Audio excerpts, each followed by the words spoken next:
Good morning and welcome back to Coffee with a Kick. Our last episode before the January break, January international window. I've been calling some of these mondo episodes, which isn't a term that anyone uses besides myself.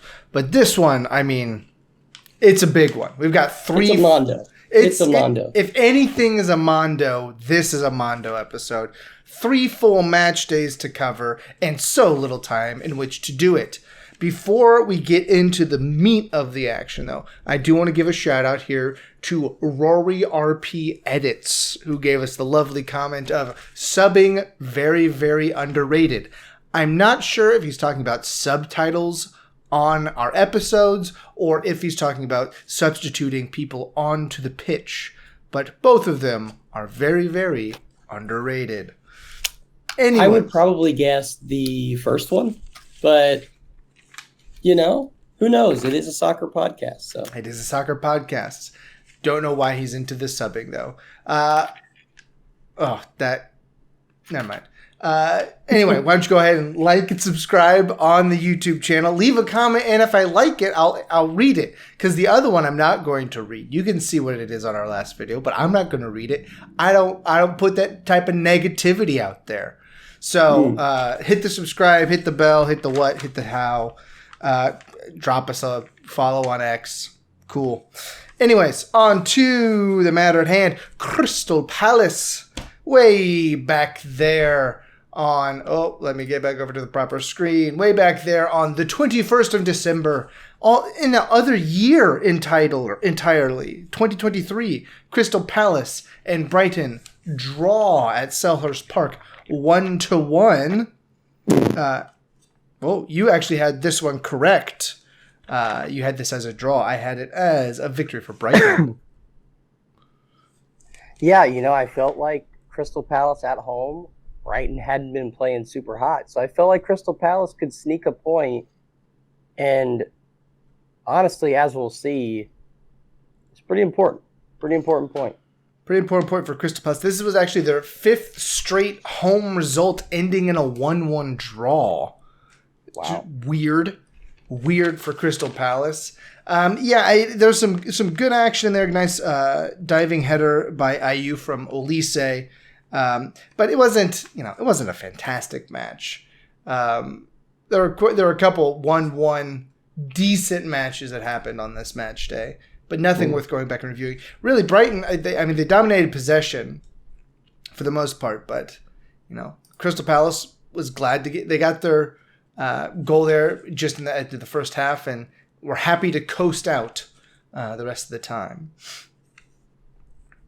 Then we go to one we both got wrong, because Aston Villa straight up drew Sheffield United 1-1. What is up with that, Aston Villa? Just when they have a chance to go top of the table, they go ahead and do this. Really almost lost. Very close to losing against Sheffield United.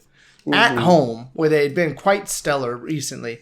It was the first time that I remember that I've seen Sheffield United's defense act competently, I would say. When you're giving up 77% against Villa and they only have 4 shots on goal the whole match, that's a win.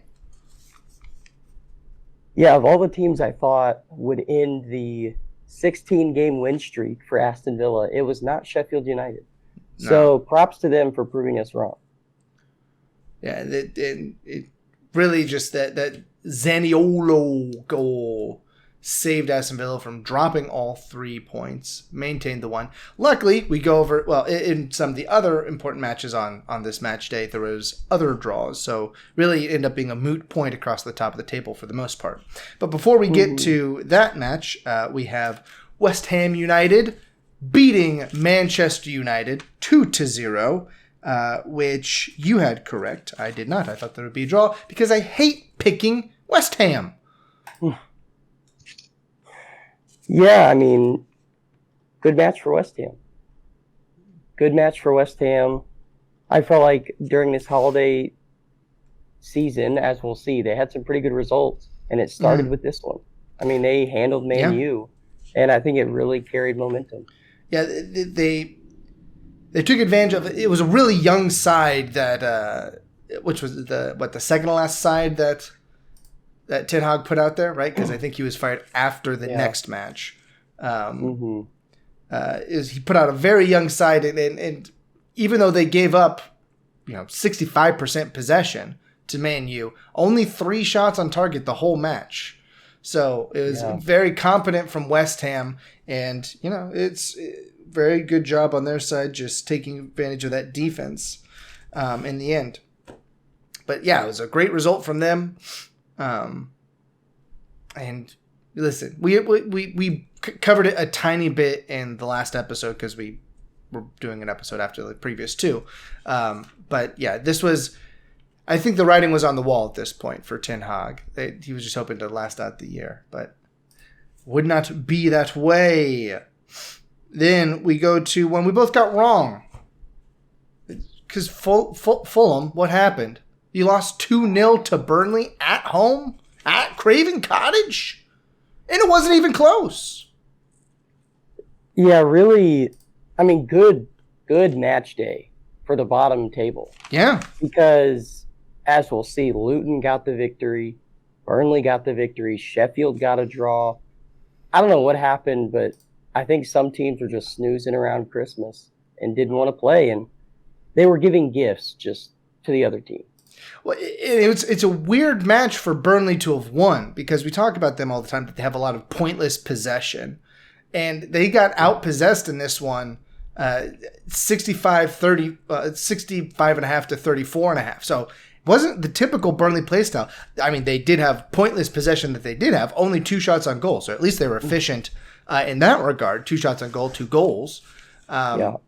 But Fulham, over these late December matches, their goals dried up from what they used up all the ones. They could have taken some from like the previous huge victories and like spread them out a little bit over the rest of December. It's like they hit their quota and just wouldn't score again.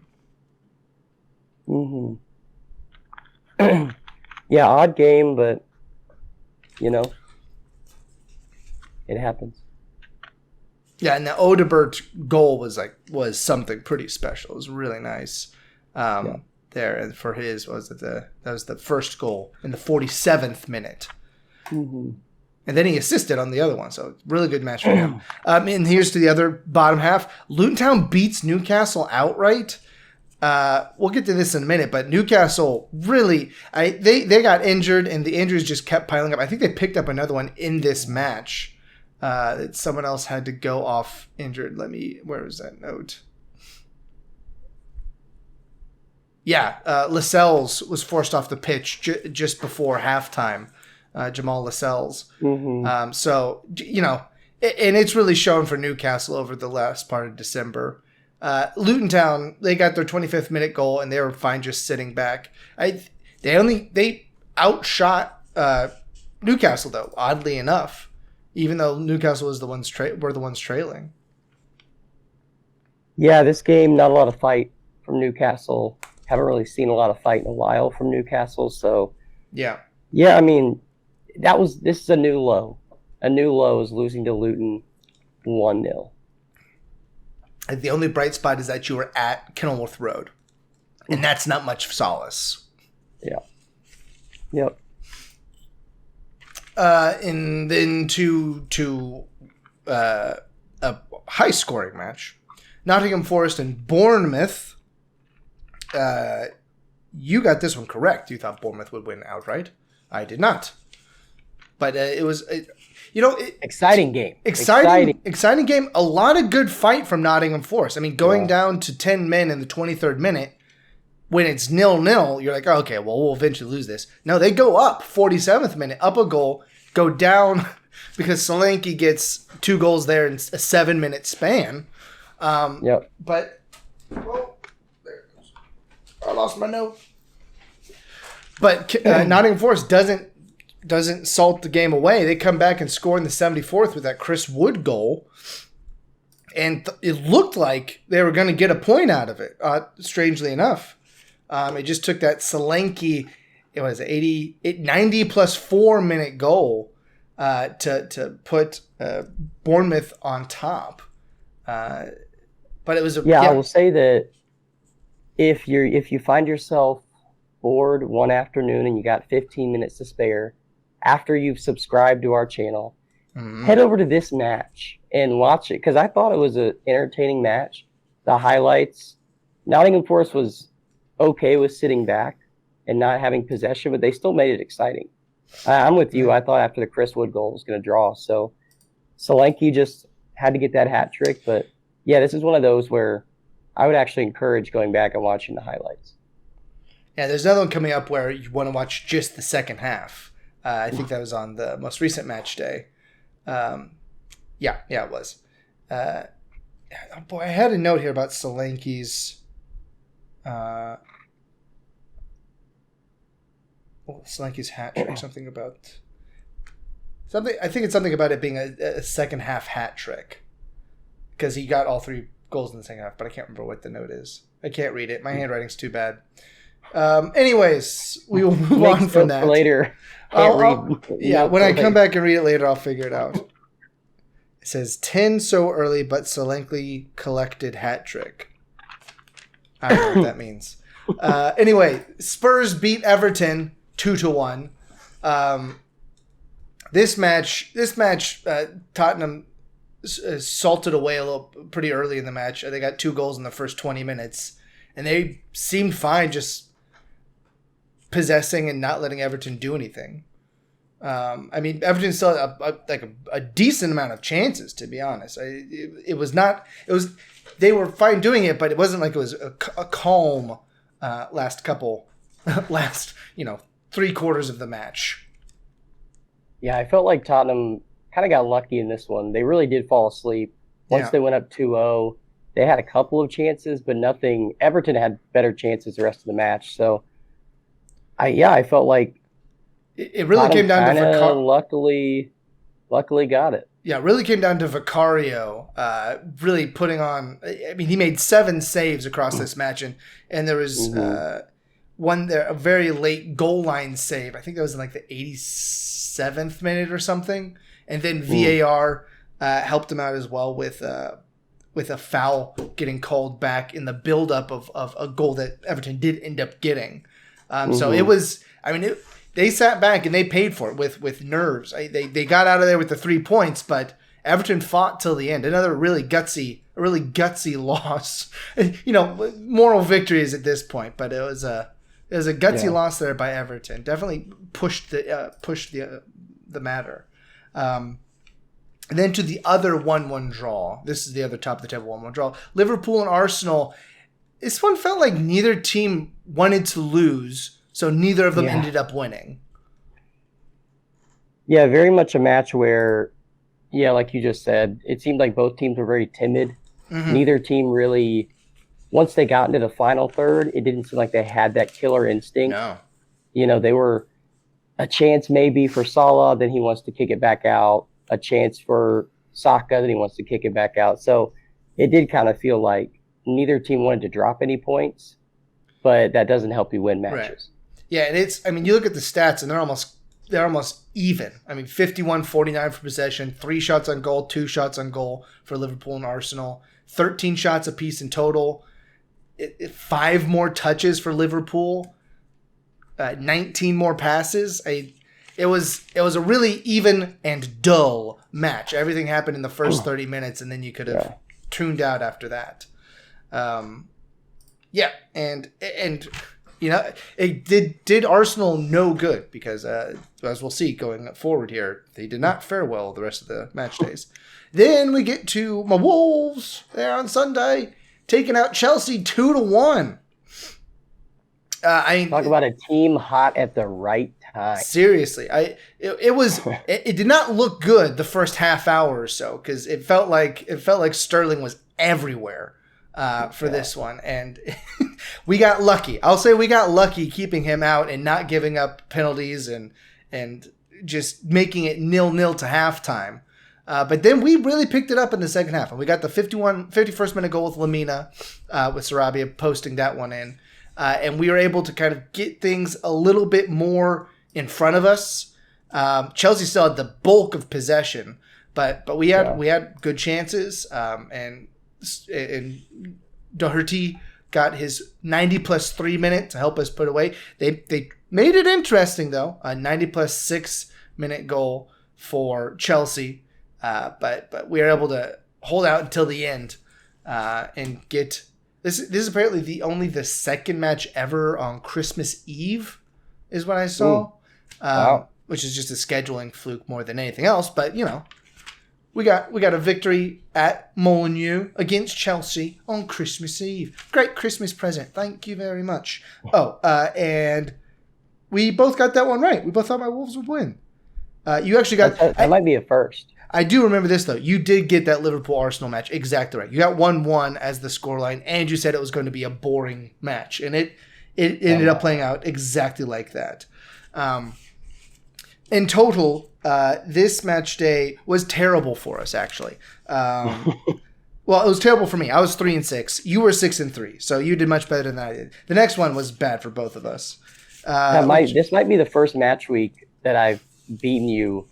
I think we've only drawn or I've lost. So I think this is definitely your best victory of the match days so far. I can go back and check. I think you had a couple where you had one better than me. Yeah, let's see. Match day 16, I was 3-7. You were 5-5. So that was pretty similar to this one, but this one was a little bit better. Ooh, 2-8 for you in match day 14. Eesh. Ugh.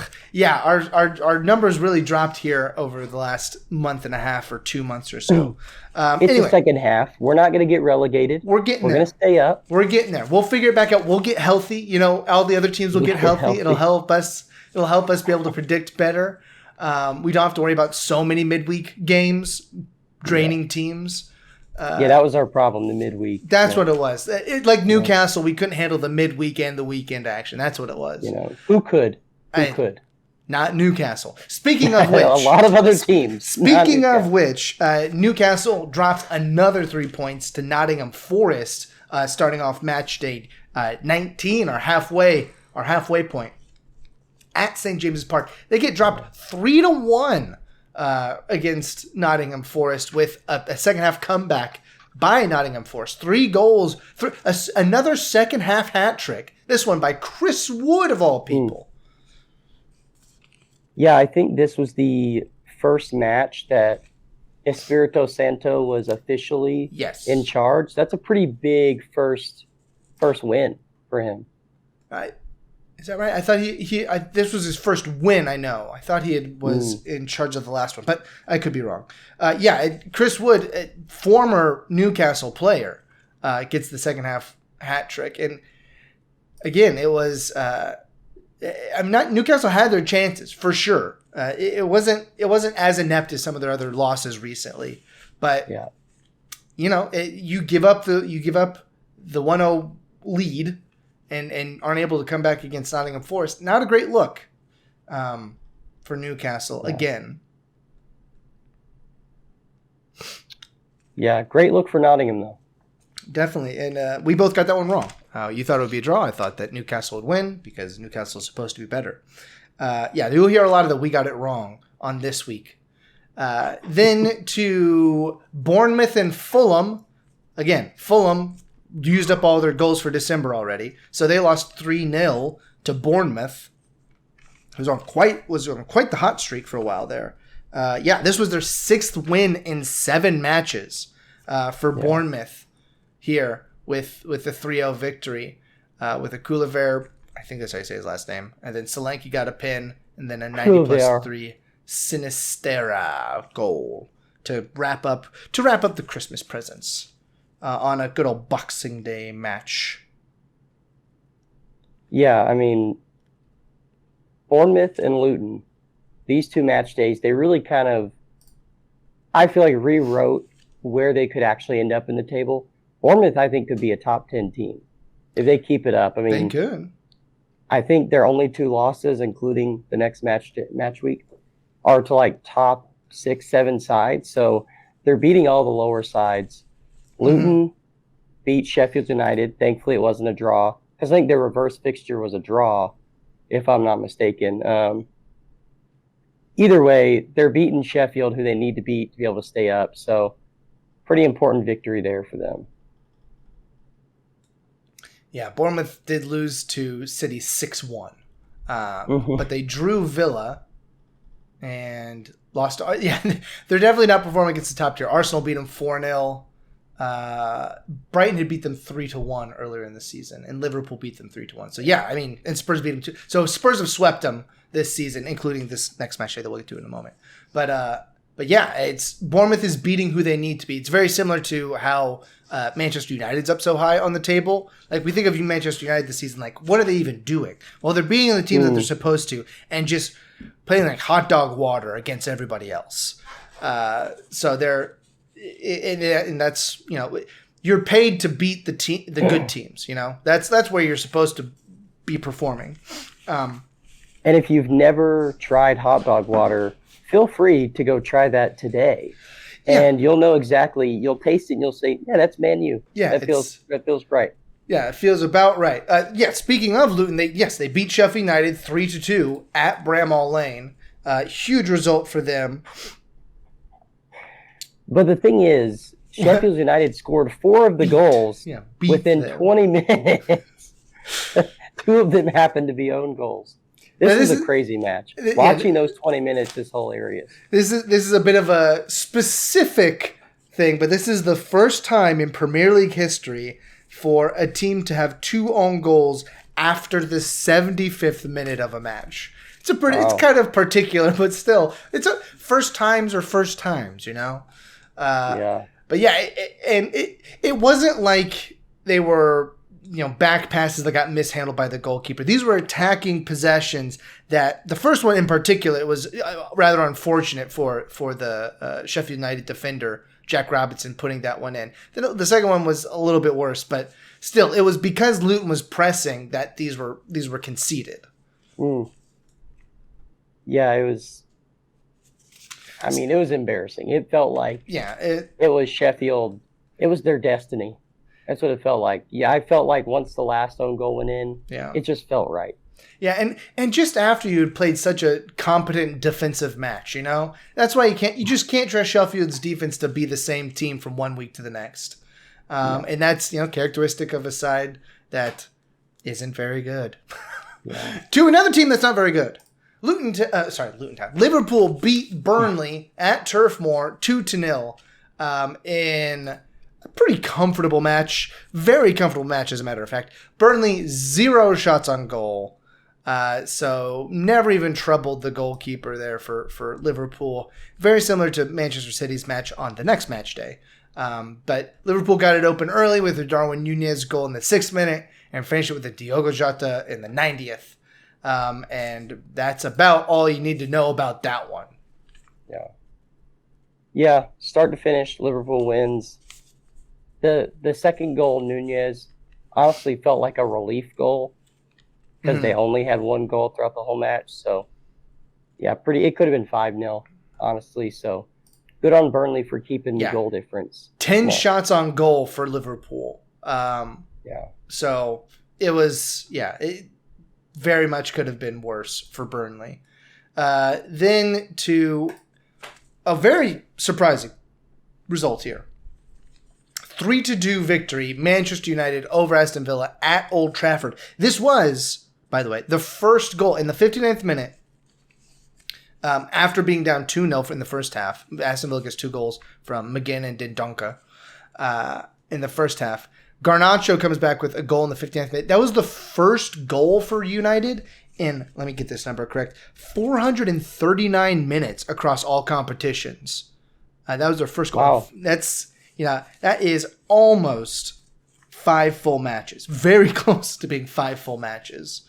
So, and Rasmus Højlund opens his account. Only took him literally half a season to do so. Yeah, I mean, this one was... I mean, Villa felt like they controlled the game. And Garnacho's first goal, I believe, was off a counter. It's just a very quick counter, and then he slots it in. And I think his second one was off more controlled play. They crossed it in. But I felt like without Garnacho, United would probably be lost this season. So good on him for getting in there and pulling them back.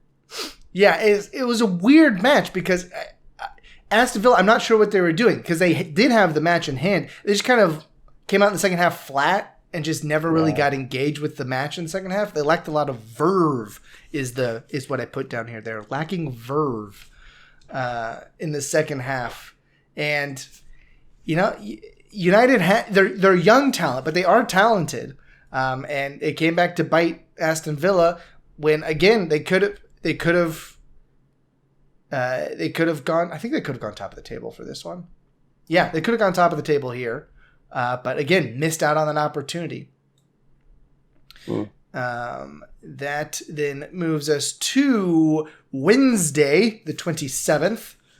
After that was the end of Boxing Day with that Manchester United and Aston Villa, to another Wolves victory here, 4-1 over Brentford.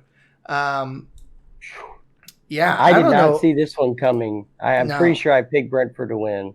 Yeah, I think we both did. You picked actually a draw on this. I did get the Liverpool Burnley match exactly right, and we both missed. We missed the Nottingham Forest, Fulham, and Lutontown matches. We both got both of those wrong. So it was not a good start. I'm glad to see that this one. I mean, we gave Brentford a ton of possession in this match. But we converted when it was needed, with a lot of. It comes down to a sloppy defense by Brentford in the first 30 minutes or so. That's what most of our goals came off of, with the Lamina goal and the two Hwang Hee-chan goals. And he's fine, by the way. He went off injured in this one, but was able to come back in the next match. Yeah, that was my note. Hwang will be fine. And Brentford Hwang has been a guy who I feel like there was a lot of hype when he came in, and he got a goal here and there, but not a ton. This season, I feel like he's really, with Jimenez gone, he's coming into his own. Like he's a key piece. Yeah, he's starting to work really well with Kuna up at the top and Sarabia. They're all working very well together. Sarabia, almost every weekend you'll see Sarabia here with an assist on some goal. So it's good to see. It's good to see that they're all coming together there. And I'll get to where we are at the table at the end of the next match day. But listen, I'm happy with the results so far this season. And Brentford, man. Hey, how the high have fallen. They've just collapsed here in the second half of the first half of the season. They were promising in the first bit, but we'll move down to Chelsea beating Crystal Palace 2-1. Yeah, this one, I mean, felt like it should have happened. I don't know, Crystal Palace. Yeah, a lot of chances for Crystal Palace. Yeah. Away from home, they just can't figure it out. No. I feel like they played well, but they just can't execute as well as they'd like. And I think they also had two goals called back for VAR in this one. Is that right? Yeah. No. They had one called back, and then VAR awarded Chelsea the penalty there in the 89th minute. I mean, it was a foul, but still, two VAR decisions against you always feels bad, especially in the same match. Yeah, that's why it's there. That's why it's there. To always make the best decision, right? That's right, for sure. Always the best decision. I've never been upset at a VAR decision before, especially not when we were playing Manchester United in the first match of the season. Definitely wasn't mad about that. Well, VAR does stand for very adequate referees, so adequate. That's good. That's good. Yeah. And then to City back in action finally after winning the Club World Cup. Congratulations. Yeah, it took us a half. I mean, the first half was nervy. Rodri played horrible. Mm-hmm. He gave the ball away for the goal. This one I was not excited about when it was halftime. No. But we came out and we played like champions in the second half, so I felt better. But first half, it was clear we were getting off of our vacation we just had. Yeah, I said City battled in the first, but Everton couldn't convert, and second half Everton kind of let you guys come at them, and that's a terrible idea if you're playing City. You got to press the ball. You got to push the issue a little bit, because if you just let City keep coming at you, it's like the coast, man. They'll just buffet you to pieces eventually. Yeah, it's very much whenever Sean Dyche was over Burnley, the stat was that City always won 5-0. We had like 4 straight 5-0 victories against them. So that's kind of how he does it. It's just against City, he wants to sit back and hopefully it works this time. Yes. And it never does. 72% possession, 23 shots, 9 on goal. It's hard to win when you're giving 9 shots on goal, unless your goalkeeper's going nuts. But yeah, that puts City up a little bit higher on the table. Good job getting back into the swing of things. And then one more until we get to a very shocking result. We both. You thought that Everton was going to win that. Oh no, I mismarked that. We both had City winning. Then to Brighton beating Spurs at the Amex 4-2. This one, the scoreline doesn't do Brighton justice. I mean, they were up 4-0 until the 81st minute. Yeah. And 9 shots on goal versus 3 for Spurs. It was a wild match. Yeah, it definitely felt like the home crowd was a factor in this. I feel like they kind of spurred Brighton on early, and so it kind of helped them sustain the match. But yeah, Tottenham, a couple of late goals to make it exciting, but not enough. Not enough in the end. They even almost got it turned around in the very beginning of the second half, but that could have made things interesting if that Richarlison goal had stood. Had stood? Hold on, where did my note go? Yeah, he had one that was ruled out. Yeah, thwarted by offsides flag. There it is. Yeah. Yep, and then to Arsenal losing 2-0 at home to West Ham. As if I can't say it enough. I hate picking West Ham matches. I got this one wrong too, because who would have thought that West Ham would beat Arsenal 2-0? Yeah, this one, I mean, Arsenal, they kind of felt like Burnley in this game. A lot of kind of pointless possession, had a lot of shots, but not great shots. I mean, 30 shots. 30 shots.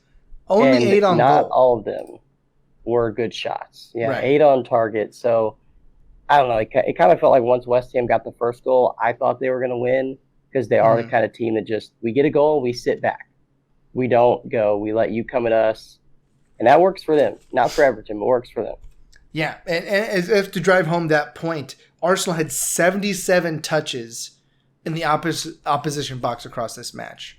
And this is the most on record since 2008-2009 when they started tracking that stat. In a single Premier League fixture for a team who fails to score. I mean, that's a lot of touches in the box. In the not even the attacking third. That's in the opposition box. So it's a testament to their goalkeeper in that match. Did he get man of the match? Yeah, he did. Areola got the man of the match. I mean, when you face 30 shots and don't let any in, that's a good match for your goalkeeper. That's where you make your money.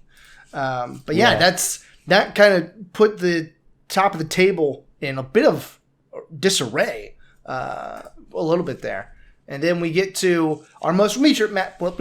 We get to our most recent match day here with the 30th, Saturday the 30th, with Chelsea picking on Lutontown, taking them out 3-2. This one was kind of similar to the Brighton match where Chelsea was up 3-0 until the 80th minute. But Luton did make it interesting there at the end of the match. They actually outpossessed Chelsea in this one, which I thought was odd. Yeah, I mean, Chelsea, I felt like they kind of showed their youth in this game because they really shouldn't have been outpossessed. But Luton, once they went down, kind of tried to take the game and didn't really convert into goals until late. But I felt like Luton kind of strong-armed them a lot of the game, besides Chelsea getting a couple of good chances. Yeah, it was, again, Luton coming just short in a match they feel like they probably could have gotten a little bit better of a result, especially at home. And then Villa escapes Burnley 3-2 with an 89th minute penalty putting them up over Burnley at home. So another near escape there by Villa. By the way, for the last match day, I went 3-7 and you went 4-5. Is that 2 3-7 match days in a row? Yes, it is for me. That's really hurting my cumulative stats. Well, you were 3-6 because City didn't. Oh, you're right. Yes, I might be able to go 4-6 on the last match day in the aggregate in the end.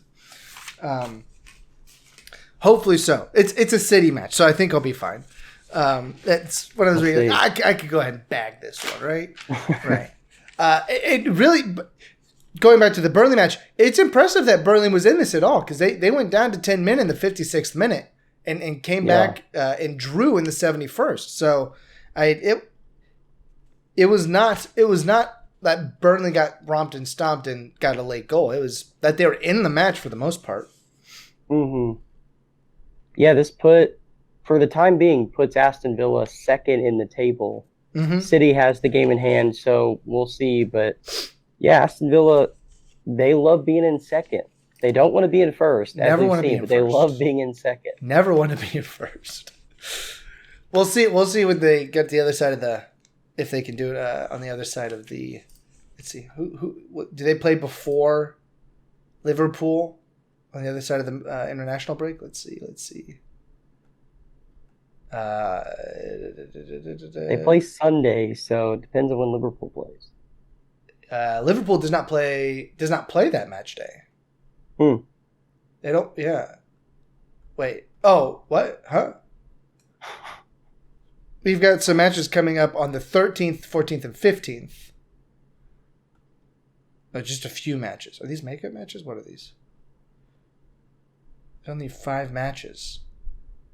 Yeah, it looks like the match day 21 is spread out over 2 weekends. Certainly is. I'm not sure why that is, but... Well, we'll have to figure out what to do schedule-wise for that.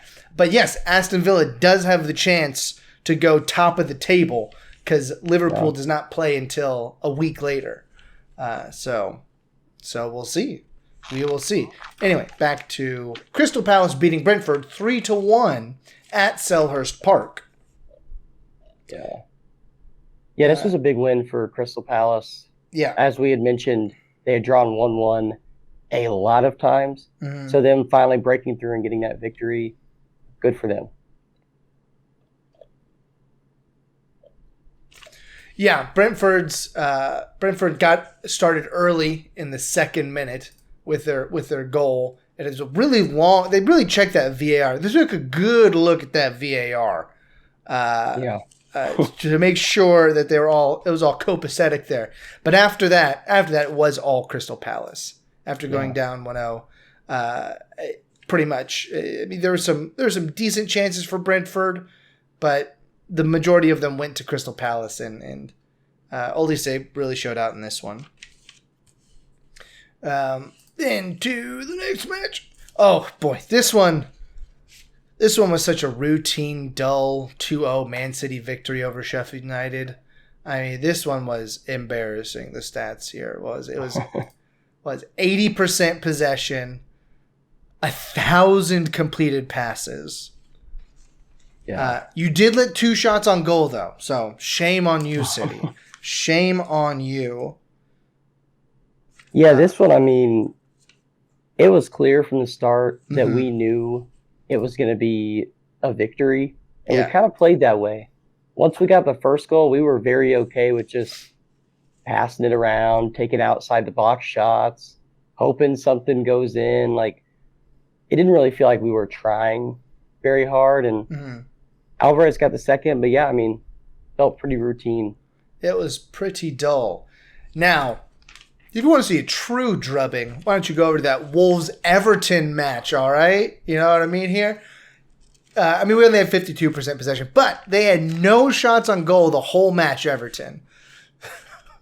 And the Wolves win 3-0 at the Molineux, keeping the Molineux strong, lads. Everton, after to 4 straight wins, now 3 straight losses. Very up and down for them. Yeah, Wolves, I mean, they kind of went from 14th, 15th place to now after 3 straight wins, they're up to 11th. We are closer to Champions League action than we are to championship action. Hey, that's a good place to be. I prefer that by far than where I had them at the beginning of the season, which was getting relegated. Yeah, you're not the most hopeful Wolverhampton fan, so I'm glad they're proving you wrong. We escaped last season. Apparently, Nuno Espirito Santo was the problem. Yeah. Apparently, he was the problem. Yeah, because we've got 30 goals this season. What's even going on? Yeah. That's crazy. That's great. But yes, my Wolves did very well. Got their third or fourth victory in a row.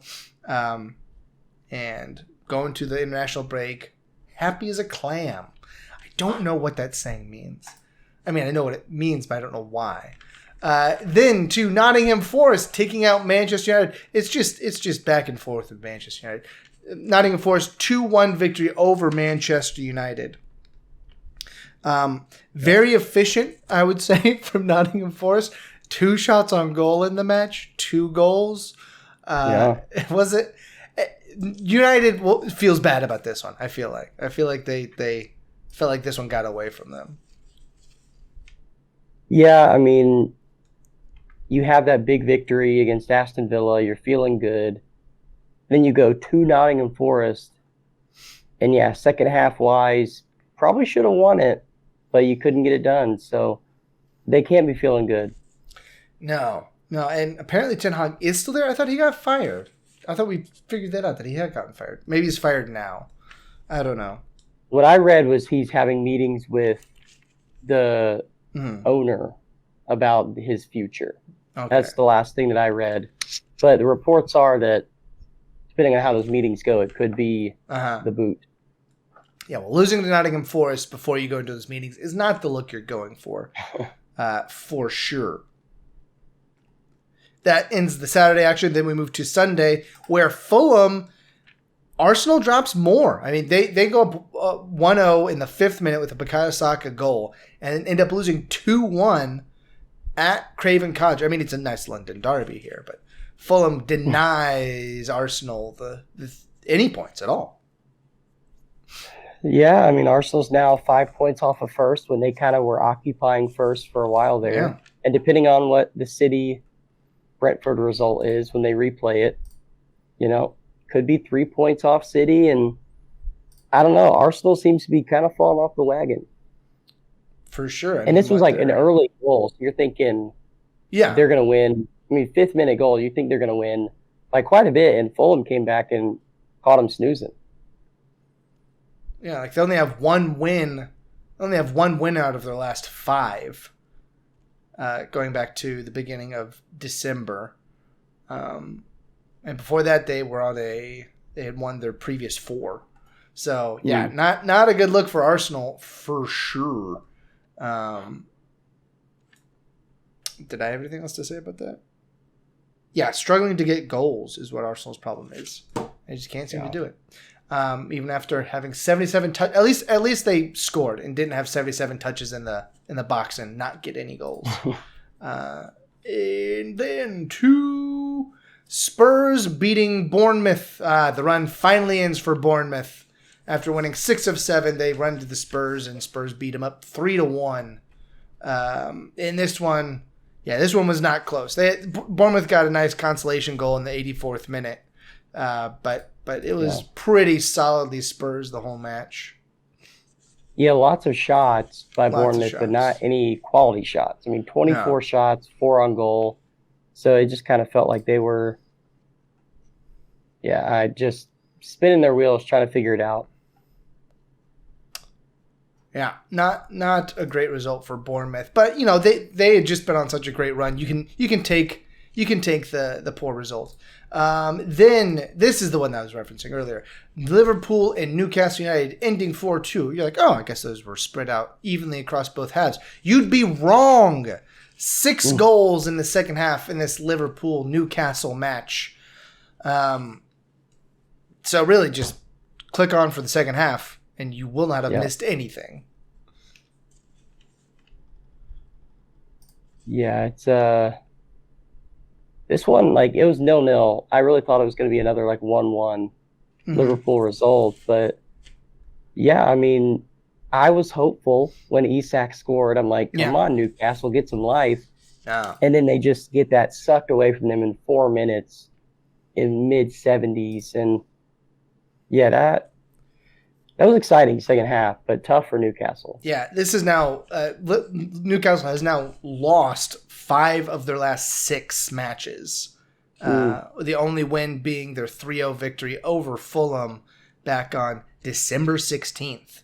So that is, the perception is that Newcastle has really fallen off here in the month of December. It's not a perception; it's reality. It has been a dark month of December for Newcastle. They got bounced out of the Champions League. They lost 5 out of 6. Everybody and their mother is injured. It's no fun at Newcastle right now. St. James's Park is in mourning. The Saudis cannot be happy. No, cannot. They can't be happy. Not one bit. And then to a match we barely even have to talk about. West Ham and Brighton drew 0-0. The only thing I'll say about this, it's Brighton's first clean sheet of the season.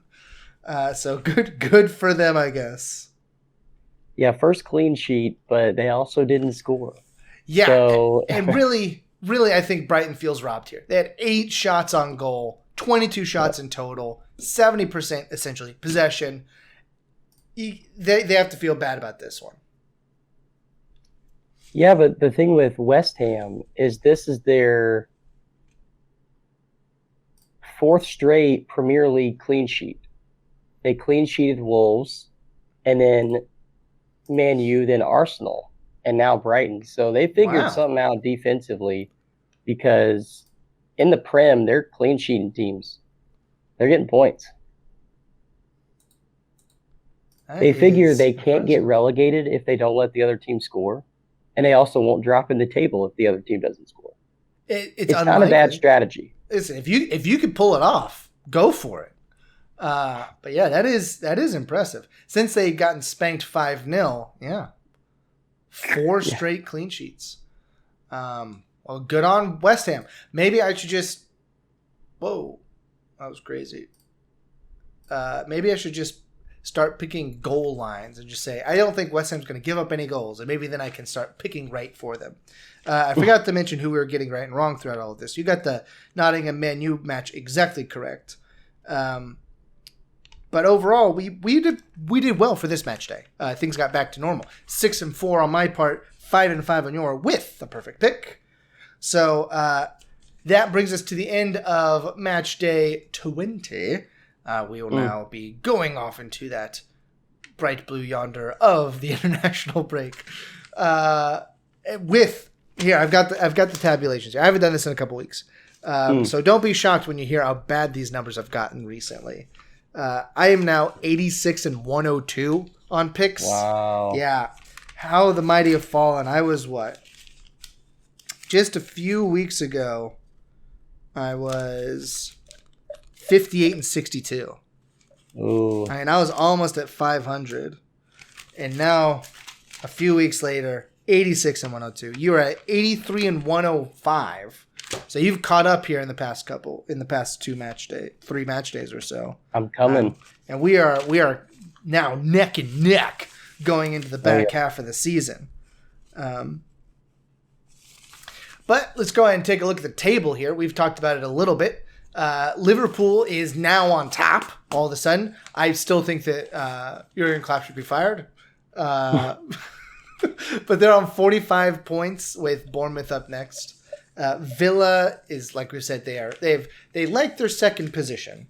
They have 42 points, City at 40 and Arsenal at 40, but City's goal difference is 24-17 for Arsenal. Then Tottenham's just 1 point below that. West Ham, they're up there in 6th now, 34 points. I should probably start picking them. And they've got Sheffield United up next. I mean, they won't get into 5th, obviously. But they could start putting some upward pressure on Tottenham where they hadn't had it previously. Yeah, the most shocking thing to me is even though Brentford has lost their last 5 at least, and even though Luton has won the last 2 out of 3, Brentford is still 4 points clear of Luton. And Luton is just on that 18th spot. So, yeah, it's kind of shocking how even over 3 weeks you can play so well or poorly and it doesn't impact you that much. Yeah, and that's why I've talked about it before, that Brentford was so good, and they have lost their last 5. That is not good. Big matchup next. Big match in the next match day because Luton plays Burnley. We'll see how that one goes. Oh, Luton does have a game in hand on Everton, who is still who after figuring things out when their 10-point deduction got announced, they have then forgotten all of that because they've lost their last 3 and they have Villa up next. So that does not bode well for Everton, and they may slip back down into the relegation zone again. We'll see. Some pivotal match days coming up here shortly. Anything else you got to say before we get out of here? No, it was a good holiday season of matches, and yeah. I don't know anything that's happening over the international break, so I'm just going to hope for the Premier League to come sooner than expected. Sooner than expected, and without any injuries during the international break. Wouldn't it be terrible if De Bruyne picked up an injury playing for Belgium? Wouldn't that just be the worst thing? Yeah. Now that he's healthy. Hopefully he's not playing for them. I mean, if he's smart, he wouldn't be, because I don't think there's anything important going on right now internationally. Jurgen Klopp made the quote that all of England is shaking right now because De Bruyne is coming back. De Bruyne, and Holland will be back soon. Yeah. And we haven't had De Bruyne. So yeah, it could, I don't know, he's pretty good, but it could mean that we actually start playing well again. What a privilege it is to say, ugh, man, if only we were playing well, maybe we wouldn't be in third. 5 points out of first halfway through the season. I wish we were playing well. Yeah. Terrible. You're not wrong. There have been some poor matches. Anyway, we'll keep that for future episodes. In the meantime, until we come back to you with, we're thinking about doing like a little thing during the international break about like mid-season breakdown, do some cool things like that. We'll see what ends up happening. So keep your eye out on the channel, on the feed. Ring that bell so you know if we do anything. But until we come back, why don't you go ahead and grab your coffee, watch some soccer, and we will see you later. Bye. Tofa.